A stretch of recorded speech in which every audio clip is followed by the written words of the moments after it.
High বন্ধুরা, এখন আমি আর ছেলে রেডি হয়ে গেছি আমার বড় জেঠুর বাড়িতে ছেলের মানে নাতির অন্নপ্রাশনে।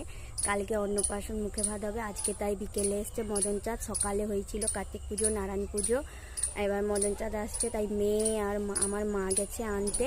এখন আমি আর ছেলে রেডি হয়ে যাচ্ছি রাস্তার কাছে, ওইখান থেকেই ঠাকুর পালকি হয়ে হেঁটে হেঁটে আসবে, তাই যাব তোমাদের সঙ্গে সেটা শেয়ার করব। তোমরা পুরো ভিডিওটা দেখতে থাকো।